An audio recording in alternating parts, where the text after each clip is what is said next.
नमस्कार मित्रों, मैं दुर्गा प्रसाद मिश्रा संस्कृत प्रबोध इस चैनल पर आप लोगों का हार्दिक स्वागत करता हूं। हम लोग शिशुपाल वध को पढ़ रहे हैं। पहले हम लोगों ने 26 श्लोकों को पढ़ लिया है। याद रखना है कि 26वां श्लोक किसने कहा है, तो श्री कृष्ण जी ने कहा है नारद जी से, और 27, 28, 29, 30 तक श्री कृष्ण जी बोलेंगे। चलिए, तो यहाँ पर व्यतिरेक अलंकार के द्वारा जो है कवि श्री कृष्ण के मुख से नारद जी की प्रशंसा नारद जी के प्रति करवा रहा है। जगत्य पर्याप्त सहस्र भानुना नयन्यंतुम समभाविभानुना प्रसह्य तेजोभिरसंख्यतांगतैरदस्तुयानुन्नमनुत्तमं तमः। देखिए, यहाँ पर जो है श्री कृष्ण जी बता रहे हैं, नारद मुनि को सूर्य की भी अपेक्षा अधिक बता रहे हैं। ध्यान दीजिएगा, नारद मुनि की तुलना किससे कर रहे हैं? सूर्य से। और तो जिससे तुलना की जाती है भाई साहब, वो प्रसिद्ध होता है, श्रेष्ठ होता है, वो उपमान होता है। जब उपमान की अपेक्षा उपमेय का अधिक बताया जाए तो वहां पर व्यतिरेक अलंकार, और इसलिए यहाँ पर व्यतिरेक अलंकार होगा। याद रखिएगा, बात समझ में है कि नहीं? कैसे व्यतिरेक है? तो कहे कि जहां पहुंचे रवि वहां पहुंचे कवि।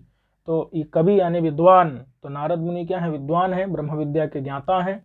अपने उस ज्ञान के आलोक से लोगों के हृदय में स्थित अंधकार को, अज्ञान रूपी अंधकार को क्या करते हैं? छिन्न भिन्न कर देते हैं। और जहां पर सूर्य भी अपनी किरणों के द्वारा, हजारों किरणों का मालिक सूर्य भी जहां पहुंच जो काम नहीं सकता, असंख्य किरणों का स्वामी सूर्य जिन किरणों के द्वारा कर नहीं पाता है, यही बात यहाँ पर बता रहे हैं। हजारों किरणों से युक्त सूर्य जिस कार्य को नहीं कर सकता उसको भी उसको नारद जी मतलब बलात् कर देते हैं, बलात्पूर्वक उसको कर देते हैं। तो जगति यानी लोक में अपर्याप्त नहीं, पर्याप्त हैं, सहस्त्र भानुना हजार किरणों के द्वारा भी, सहस्त्र माने हजार, भानु यानी किरणों के द्वारा भी, न माने नहीं, यन नियंतुम, यत माने जो, नियंतुम माने नियंत्रण किए जाने योग्य, समभावी माने संभव हो सका, भानुना यानी सूर्य के द्वारा, भानुना यानी सूर्य के द्वारा भी जो नियंत्रण करे जाने के योग्य, समभावी न समभावी नहीं संभव हो सका, नियंतुम माने नियंत्रण किए जाने योग्य, यत माने जो, न समभावी नहीं संभव हो सका। बात समझ में है कि नहीं? उसको भी, प्रसह्य माने जबरदस्ती से, तेजो भी तेज के द्वारा, असंख्यताम गतैहि असंख्यता को प्राप्त यानी अनंत तेज के द्वारा, अदह मने उसको भी, त्वया मने तुमने, अदह कहते हैं उसको, यत मने जिसको सूर्य नहीं कर सका, अदह मने उसको, त्वया मने तुमने, नुन्नम यानी छिन्न भिन्न कर दिया। किसको? उसको, अनुत्तमम तमः, अनुत्तम तम को क्या कर दिया तुमने? छिन्न भिन्न कर दिया। अनुत्तम का मतलब होता है नहीं है उत्तम जिससे, नास्ति उत्तमम यस्मात् तत् अनुत्तमम, यानी कि सर्वोत्तमम इत्यर्थः, जो सबसे ज्यादा उत्तम है। कौन? तम, अंधकार, जो सबसे ज्यादा उत्तम अंधकार है, सबसे ज्यादा उत्तम तम है, उस तम को भी, अधः माने उस तम को भी, त्वया माने तुमने, नुन्नम माने छिन्न भिन्न कर दिया। कैसे? अपनी असंख्यता को प्राप्त तेज के द्वारा, प्रसह्य माने जबरदस्ती, और जिस अनुत्तम तम को, सर्वोत्तम अंधकार को, भानुना यानी सूर्य के द्वारा भी नियंतुम संभावी नियंत्रण किया नहीं जा सका, उसको भी आपने क्या कर दिया है? खत्म कर दिया है। जबरदस्ती जो है पूरा समाप्त कर दिया, नष्ट कर दिया। अब इस चीज को हम एक बार देख लेते हैं। जगति, संसार में, अपर्याप्त सहस्त्र भानुना, सर्वत्र न भर सकने वाले, अपनी हजार किरणों से भी जो संपूर्ण संसार में नहीं समा सकता, क्योंकि लोगों के हृदय में जो अज्ञान रूपी अंधकार प्रविष्ट है उसको दूर करने में सूर्य सक्षम नहीं है। हजार किरणों वाले सूर्य के द्वारा जो तम, भानुना यत तमः, जो सर्वोत्तम तम है, अज्ञान रूपी अंधकार है, उसका नियंतुम न संभावी, निवारण नहीं किया जा सका, अनुत्तमम अधः तमः, वह सबकी अपेक्षा श्रेष्ठ जो तम है, वह असंख्यता को प्राप्त हुए तेजों के द्वारा, असंख्यतांगतैहि तेजो भी, असंख्यता के द्वारा प्राप्त हुए ज्ञानमय तेजों के द्वारा, प्रसह्य त्वयानुन्नम, जबरदस्ती आपके द्वारा निवारण कर दिया गया, नष्ट कर दिया गया। बात समझ में है कि नहीं? जगत्यपर्याप्ताः अपरिच्छिन्नाः सहस्रम भानवो वंशवो यस्य। जगत में अपर्याप्त हैं, बात समझ में है कि नहीं? पर्याप्त नहीं है, जिसकी हजारों किरणें, ऐसा जो सूर्य है, उस सूर्य ने उस अंधकार को नष्ट नहीं कर पाया। तो यही बात यहाँ पर जो है बता रहे हैं। अनुत्तमम का मतलब है अविद्यमानम उत्तमम यस्मात्, जिससे उत्तम कोई भी नहीं हो, जो सर्वबाधिक हो ऐसे तम को भी, जो मोहात्मक है ऐसे तम को, असंख्यतांगतैः तेजोभिः प्रसह्य बलात्त्वयानुन्नम छिन्नम अतः श्लाघ्य दर्शनो भवान। इसलिए आपका दर्शन अत्यंत श्लाघ्य है, अत्यंत प्रशंसनीय है। बात समझ में है कि नहीं? यहाँ पर उपमानात भानु हो, उपमान है भानु, सूर्य, सूर्य उपमान है, सूर्य से उपमा दे रहे हैं मुनि की। और मुने है आधिक्य प्रतिपादनात्, मुनि का अधिकता, मुनि की अधिकता बताई जा रही है, इसलिए यहाँ पर व्यतिरेक अलंकार है। उपमानाद यदन्यस्य व्यतिरेकः स एव सः। यत्र उपमानात् भानुरूप उपमान से मुने है उपमेय से मुने है आधिक्यम प्रतिपाद्यते, अतः अत्र व्यतिरेकालंकार। चलिए, और शब्दार्थ आपको पता ही चल चुका है, ध्यान रखिएगा कौन कह रहा है, किसके प्रति कह रहा है, ये भी आपको याद रखना है। श्री कृष्ण जी नारद जी की प्रशंसा में कह रहे हैं। अब श्री कृष्ण जी महर्षि नारद को वेदों की अक्षय निधि बताते हैं। श्री कृष्ण जी महर्षि नारद को वेदों की अक्षय निधि बताते हैं कि कृतः प्रजाक्षेम कृता प्रजा सृजा सुपात्र निक्षेप निराकुलात्मना सदोपयोगेऽपि गुरुस्त्वमक्षयो निधि स्तुतीनां धन संपदामिव।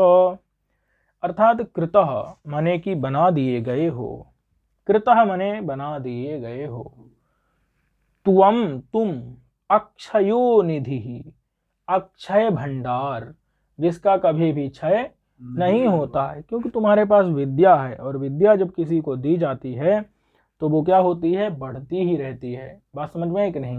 इसलिए तुम अक्षय निधि हो। अन्य धन संपत्तियां क्या होती हैं, त्यागने पर नष्ट हो जाती हैं, लेकिन आपके पास तो ऐसी निधि है जो कभी भी नष्ट नहीं हो सकती है, क्योंकि इनका जितना दान करोगे और जितना इनका भोग करोगे वेद रूपी निधियों का, क्या वो कभी भी नष्ट होंगी? जितना उनका भोग करो, उनको जितना बोलो, उपयोग करो, वो कभी नष्ट नहीं होंगी। तो श्रुति नाम धन संपदाम इव, श्रुति रूपी जो माने धन संपदा है, श्रुति रूपी संपत्ति है, उस संपत्ति के तुम माने तुम अक्षयो निधि, अक्षय निधि बना दिए गए। श्रुति यानी वेदों के, बात समझ में है कि नहीं? और सदा उपयोगे भी, हमेशा उपयोग करने पर भी। गुरु कहते हैं या तो मतलब किसी संप्रदाय के प्रवर्तक, तो नारद जी हैं, संप्रदाय के प्रवर्तक हैं, उपदेश करने वाले हैं। संप्रदाय प्रवर्तक यानी कि वैदिकों के संप्रदाय के प्रवर्तक हैं, क्योंकि सबसे पहले नारद जी को ही कभी बता रहा है कि वेदों का उपदेश किया गया, तो वैदिक संप्रदाय प्रवर्तक हो गए नारद जी। और उपदेश करने वाले को भी गुरु कहते हैं, तो गुरु का अर्थ यहाँ पर उपदेश करने वाला भी है। तो सदा उपयोग करने पर भी, सदा उपयोगेपि गुरु, तुम गुरु हो, अक्षय निधि हो, किसके? श्रुतियों के, वेदों के। और धन संपदा में, जिस प्रकार से धन संपत्तियों का कोई निधि होता है, निधि यानी कि खजाना होता है, सागर होता है, भंडार होता है, वैसे तुम भी हो। कृतः मने कर दिए गए हो, किसके द्वारा? प्रजा सृजा, प्रजा को सृजन करने वाले ब्रह्मा के द्वारा। प्रजा क्षेम कृता मतलब प्रजा का क्षेम यानी कल्याण को, कृत मने करने वाला, प्रजा के कल्याण को करने वाला जो प्रजा सृज है, ब्रह्मा है, प्रजा को सृजन करने वाला ब्रह्मा, उसके द्वारा। और वो ब्रह्मा कैसा है? तो सुपात्र निक्षेप निराकुलात्मना, सुपात्र यानी कि सुंदर पात्र में। तो आप क्या हैं? सुंदर पात्र में, सुंदर पात्र, आप योग्य पात्र हैं, आपसे योग्य कहाँ मिलेगा? तो आप में निक्षेप यानी कि अपना जो भी संपत्ति है, जो वेद रूपी संपत्ति को निक्षेप कर दिया यानी कि स्थापित कर दिया, उसके कारण निराकुल यानी कि व्याकुलता से रहित हो गया है आत्मा यानी स्वरूप जिसका। ऐसे कौन है? ऐसे हुए ब्रह्मा जी हुए, ये विशेषण ब्रह्मा जी के हैं। पूछा जाएगा कि प्रजाक्षेम कर्ता और सुपात्र निक्षेप निराकुलात्मना कौन है? तो ब्रह्मा जी हैं। निराकुलात्मका कह ब्रह्मा जी हैं। क्यों है निराकुलात्मा? क्योंकि सुपात्र यानी योग्य पात्र आप में निक्षेप यानी कि स्थापित कर देने के कारण माने निकल गई है आकुल माने व्याकुलता जिनकी, ऐसी आत्मा ऐसे हैं ब्रह्मा जी। बात समझ में है कि नहीं? सदा उपयोग करने पर भी तुम अक्षय निधि हो। तो प्रश्न आएगा अक्षयो निधि कह? तो नारदः, गुरु कह नारदः। निराकुलात्मना कौन है? ब्रह्मा जी। बात समझ में है कि नहीं? आ गई। चलिए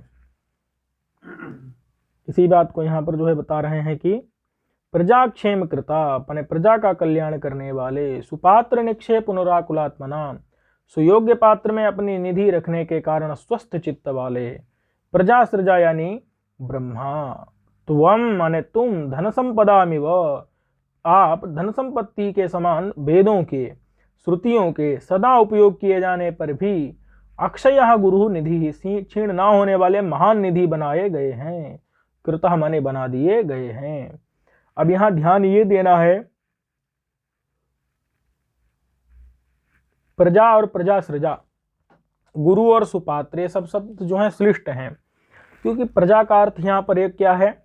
संतान भी है, और एक प्रजा का अर्थ जो है यहाँ पर माने कोई भी प्रजा का अर्थ वैसे क्या होगा? यहाँ पर संतान भी है, और एक होता है प्रजा का मतलब एक राजा नहीं होता है, जैसे राजा की प्रजा होती है, एक होता है कि मतलब एक वास्तविक संतान होती है। नहीं समझे? यहाँ पर प्रजा का अर्थ दोनों लेना है, एक तो वास्तविक जो लड़का है वो भी लेना है, और एक भाई नारद जी क्या हैं? वास्तविक पुत्र हैं ना उनके तो। और एक प्रजा का मतलब क्या होता है? जो हमारी प्रजा है, प्रजा का मतलब जिन सबका सृजन उन्होंने किया है, एक तो वो हो गया, और एक होता है जैसे राजा के अधिकार में बहुत प्रजा नहीं होती है। हाँ जी हाँ जी, तो वो सब लड़के तो नहीं होते हैं, लेकिन वो प्रजा की तरह प्रजा होते हैं, पुत्र की तरह होते हैं, पुत्रवत होते हैं। बात समझ में कि नहीं? तो यहाँ प्रजा शब्द का दोनों अर्थ लेना है। और गुरु का अर्थ यहाँ पर जो है उपदेश करने वाला भी है और पिता भी है। जैसे गुरु क्या करता है? अपनी विद्या को ज्ञान देता है, तो वो भी अपनी पिता तुल्य होता है। हाँ, अपने शिष्य में माने शिष्य में वो देता है, विद्या को देता है। और जो पिता होता है वो अपनी धन संपत्ति को अपने अपत्य, अपने पुत्र को देता है। बात समझ में है कि नहीं? पिता तो जन्म देता ही देता है, लेकिन गुरु ज्ञान से जन्म देता है। हाँ, तो इसलिए गुरु भी क्या होता है? पिता होता है। तो यहाँ पर गुरु शब्द का अर्थ पिता है, और गुरु का अर्थ मतलब दोनों है। एक तो गुरु माने जो विद्या देने वाला, और पिता माने वास्तविक जो जनक, वो भी गुरु का अर्थ है। और प्रजा का अर्थ यहाँ पर जो पुत्र की तरह है वो भी है, और पुत्र भी अर्थ है यहाँ पर। बात समझ में है कि नहीं? क्योंकि यहाँ पर विद्या के दान की भी बात चल रही है, और धन संपदाम इव शब्द का प्रयोग किया है ना, तो धन संपत्ति की बात भी चल रही है। दोनों प्रकार के पिताओं की चर्चा है, दोनों प्रकार की चर्चा है। बात समझ में है कि नहीं? हाँ जी। वही लिखा है यहाँ पर, देखो, संतान, पिता, उपदेशक और तिजोरी इत्यादि इच्छा पात्र, ये सब चीजें जो है यहाँ पर हमको दोनों लेनी है। बात समझ में है कि नहीं? मैंने पिता भी और उपदेशक भी लेना है, और संतान का मतलब अपत्य भी लेना है, और जो अपत्य की तरह हो वो भी लेना है। और सुपात्र से शोभन जो पात्र, तिजोरी इत्यादि भी, अथवा जो योग्य शिष्य है वो भी यहाँ पर ले लेना है, योग्य पुत्र लेना है यहाँ पर। तो इसलिए यहाँ पर जो है, एक मिनट भाई,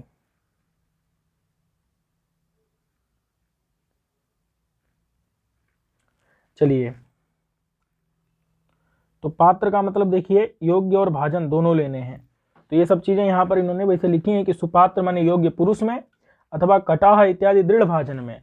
क्योंकि कोई अपना निधि जो है ना, वो अपनी धन संपत्तियां क्या रखता है? कोई किसी तिजोरी में रखता है, और जो अपनी विद्या गुरु कहाँ रखता है? तो सुयोग्य पुरुष में रखता है, सुयोग्य शिष्य में रखता है। बात समझ में है कि नहीं? तो इसलिए यहाँ पर जो है श्लेष अलंकार यहाँ पर हो जाएगा, श्लेष अलंकार हो जाएगा। और धन संपदाम इव श्रुति नाम, धन संपत्तियों की तरह श्रुति माने वेद को बताया गया है, तो उपमा अलंकार हो जाएगा। बात समझ में है कि नहीं? और ये ऐसी हैं कि दान और भोग से इनका नाश नहीं होता है। बात समझ में आई कि नहीं? कितना भी दान करिए कभी भी नाश नहीं हो सकता। बात समझ में आई कि नहीं? ऐसी धन संपत्ति आपने दे दी है, कितना भी बोलिए वो बढ़ती ही रहेगी।